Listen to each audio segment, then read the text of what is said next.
आप लोगों का स्वागत है आपके अपने YouTube चैनल सक्सेस की में। और आप लोग के लिए एक और नया क्लास लेकर के आ गया हूं जो कि बिहार पुलिस फायरमैन का प्रैक्टिस सेट्स होगा, जिसमें आप लोग को जीके, जीएस और जनरल अवेयरनेस के और प्रीवियस ईयर के मोस्ट इंपॉर्टेंट क्वेश्चन देखने को मिलेंगे। और आप लोग को ये वीडियो अच्छा लगे तो एक लाइक, सब्सक्राइब, शेयर जरूर कीजिएगा। और आप लोग का हर एक क्वेश्चन से कम 2 से 3 क्वेश्चन जरूर क्लियर होगा। तो चलिए चलते हैं अपने पहले प्रश्न की ओर बनते हैं। और हाथी किस भारतीय राजनीतिक दल का प्रतीक है? बताइए। ऑप्शन ए राष्ट्रीय कांग्रेस पार्टी, ऑप्शन बी भारतीय communist party, option C Bahujan Samaj party, option राष्ट्रीय जनता दल। बताइए। तो चलिए इसका सही उत्तर आपको बता दें। इसका सही उत्तर हो जाएगा आपका option C, Bahujan Samaj party का हाथी एक प्रतीक है। जैसे सिंबल बोलते हैं ना, हर पार्टी का राजनीतिक दल का सिंबल होता है, उसी तरह से इसका भी हाथी एक प्रतीक है। जैसे राष्ट्रीय यहाँ पे हो जाता है राष्ट्रीय जनता दल का हो जाता है क्या? राष्ट्रीय जनता दल का हो जाता है लालटेन, लालटेन इसका सिंबल हो जाता है। और हमारे कांग्रेस का क्या हो जाता है? कांग्रेस का हाथ छाप जिसे बोलते हैं वो हो जाता है। और आप लोग को बताना है कमेंट करके कम्युनिस्ट पार्टी का क्या प्रतीक हो जाता है। चलते हैं अपने प्रश्न संख्या 2 की ओर।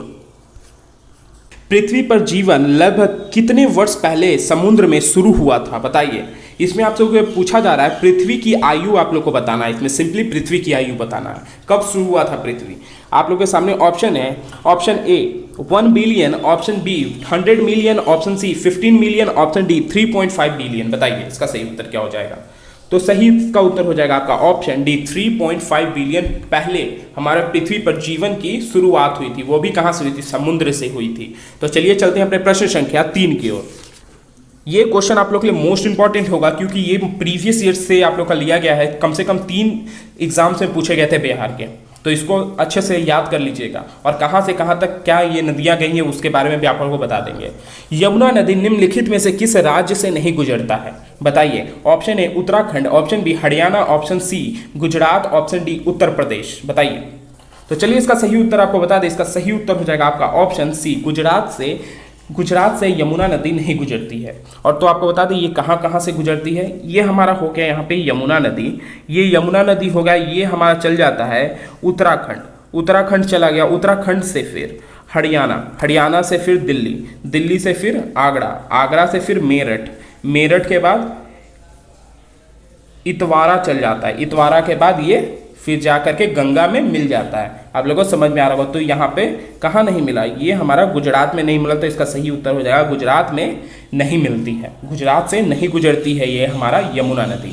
आप लोगों को क्लियर होगा। तो चलिए चलते हैं हमारे प्रश्न संख्या 4 की ओर। भारतीय उपमहाद्वीप की सबसे पुरानी पर्वत श्रृंखला कौन सी है? बताइए। पर्वत श्रृंखला आपसे पूछा जा रहा है, पुरानी पर्वत श्रृंखला उपमहाद्वीप की। बताइए। Option A Himalaya, option B Vindhya, option C Aravalli, option D Satpura. बताइए इसका सही उत्तर क्या हो जाएगा? सबसे पुराना पूछा जा रहा है श्रृंखला, पर्वत श्रृंखला। तो बताइए इसका सही उत्तर क्या होगा? इसका सही उत्तर हो जाएगा आपका ऑप्शन सी, अरावली जो है सबसे पुराना पर्वत श्रृंखला। इसका क्या हो जाता है?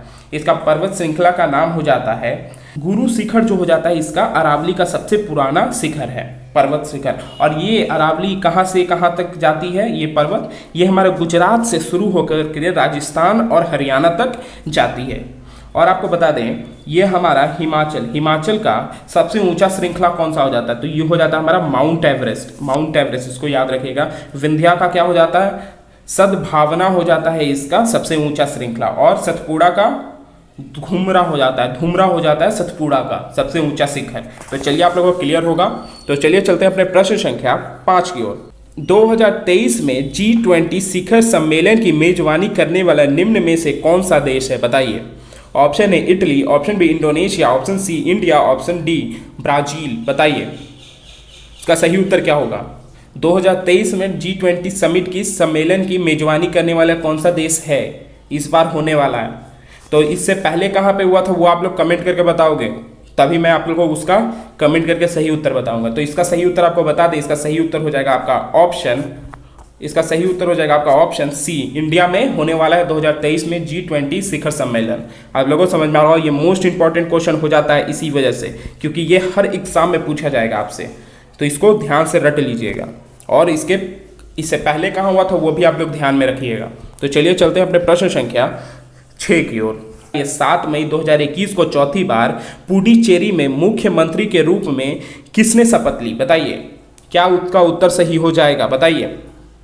तो चलिए इसका सही उत्तर बता दें। इसका सही उत्तर हो जाएगा आपका ऑप्शन बी, एम रंगास्वामी जी ने लिया था 7 मई 2021 को चौथी बार पुडुचेरी के मुख्यमंत्री के रूप में शपथ। समझ में आपको आ रहा होगा। और आपको बता दें, और यहाँ पे आप लोगों को जितने भी यहाँ पे दिख रहे होंगे मुख्यमंत्री, ये सारे के सारे मई के महीने में शपथ लिया है मुख्यमंत्री के रूप में, सीएम के रूप में। और ये आप लोगों को बता दें, ये कहाँ के हो जाते हैं, एम के स्टेलियन, ये कहाँ के हो जाते हैं मुख्यमंत्री, ये हमारे हो जाते हैं तमिलनाडु के हो जाते हैं। और ये हमारे कहाँ के हो जाते हैं, पिनरई विजयन कहाँ के हो जाते हैं, ये हमारे हो जाते हैं केरल के।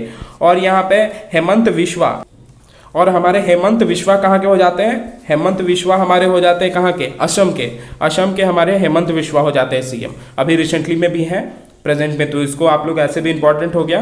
तमिलनाडु के सीएम आपको बता दिए, केरल के बता दिए, असम के बता दिए, और आपको पता चल ही गया पुडुचेरी के कौन थे। तो आप लोग क्लियर हो गया होगा ये वीडियो पूरा अच्छी तरह से, ये क्वेश्चन। तो चलिए चलते हैं अपने प्रश्न संख्या 7 की ओर। निम्न में से कौन सा निशाचर जानवर है? निशाचर का मतलब आप लोगों को पहले बता दें, बहुतों को नहीं मालूम होगा। निशाचर का मतलब हो जाता है जो रात में उड़ता हो, जो रात में चलता हो, इसको हम लोग निशाचर व्यक्ति बोलते हैं, जानवर बोलते हैं। तो बताइए इसका सही उत्तर क्या हो जाएगा? तो इसका सही उत्तर हो जाएगा आपका ऑप्शन बी। ऑप्शन बी इसका सही हो जाएगा। चमगादड़ जो है निशाचर जानवर है, और पक्षी बोल सकते हो, ये है चमगादड़। तो ये कैसे उड़ता है, रात में कैसे देखता है? तो ये एक तरह का अल्ट्रावायलेट की रे की मदद से ये उड़ता है। तो चलिए आप लोगों को क्लियर होगा। तो चलते हैं अपने प्रश्न संख्या 8 की ओर। किस भारतीय राज्य में वन आवरण के तहत सबसे बड़ा क्षेत्र है? वन का सबसे बड़ा क्षेत्र आपसे पूछा जा रहा है, तो बताइए इसका सही उत्तर क्या होगा? Option A Kerala, option B Chhattisgarh, option C Arunachal Pradesh, option D Madhya Pradesh. बताइए, मोस्ट इंपॉर्टेंट क्वेश्चन हो जाता है इसमें, वन से रिलेटेड आप लोगों से बहुत क्वेश्चन किए जाते हैं। तो क्या हो जाएगा इसका सही उत्तर, आप लोग बताइए। तो इसका सही उत्तर हो जाएगा आपका ऑप्शन डी, मध्य प्रदेश में वन एरिया बहुत ज़्यादा है। तो आप लोग कमेंट करके बताना है कि मध्य प्रदेश में वन का एरिया कितना ज़्यादा है, ये आप लोग के लिए मोस्ट इंपॉर्टेंट हो जाएगा। और आपको मध्य प्रदेश में आप लोग को यह देखने को मिलेगा, शेड्यूल्ड ट्राइब्स और शेड्यूल्ड कास्ट एरिया बहुत सारे आप लोग को देखने को मिलेगा मध्य प्रदेश में। तो चलिए चलते हैं आप लोग के प्रश्न संख्या 9 की ओर। में राज्यपाल को वर्ष 2021 के लिए कलिंगा रत्न पुरस्कार से सम्मानित किया गया है। बताइए, option A Paschim Bengal, option B Assam, option C Arunachal Pradesh, option D Gujarat. तो चलिए इसका सही उत्तर बताइए। इसका सही उत्तर क्या होगा? इसका सही उत्तर हो जाएगा आपका ऑप्शन सी, आंध्र प्रदेश हो जाएगा इसका सही उत्तर। आंध्र प्रदेश में राज्यपाल को वर्ष 2021 में कलिंगा रत्न पुरस्कार से सम्मानित किया गया। वो भी किसे किया गया है?